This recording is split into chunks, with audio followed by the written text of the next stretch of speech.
My name's Melissa, and I want to share a very personal secret. I've spent the last decade helping others learn how the brain works and how to make it work better. And I've talked about the importance of serotonin and oxytocin and dopamine and how essential sleep is for mental acuity and how gratitude and meaningful connections with others impact our overall happiness and success. And through dedication and preparation, I appeared confident and shared great value. But here's the kicker. As I was sharing all of this brain-based research about those factors that impact brain function, I was fighting to breathe. I couldn't eat.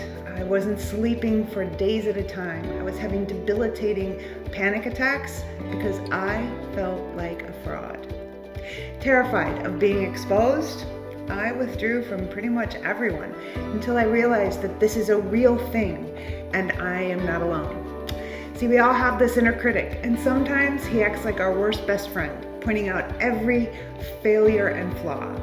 You don't measure up, you're not smart enough, you're not pretty enough, you're not successful enough, you're not whatever enough. It's called imposter syndrome, and it's defined as a deep fear or anxiety in people who believe that they're not intelligent or capable, despite overwhelming evidence to the contrary. And chances are high that you either know exactly what I'm talking about because you've been there, or someone really close to you does.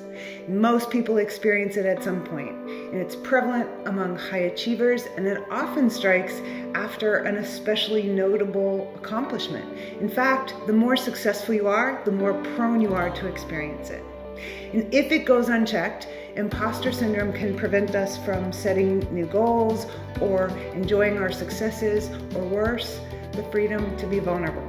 And it takes courage to be vulnerable. But when you can look deep inside, past those imperfections, and accept that intricate tapestry of strengths and gifts and flaws that are uniquely you, then you make it safe for others to do the same. And that is how we nurture our most meaningful relationships. When we see imposter syndrome as a reminder that what we have and what we want are worth working for, and a challenge to prove that inner critic wrong, then that's when you'll slay the imposter, and that's where you'll find your gold. Thanks for sharing a few minutes of your day with me.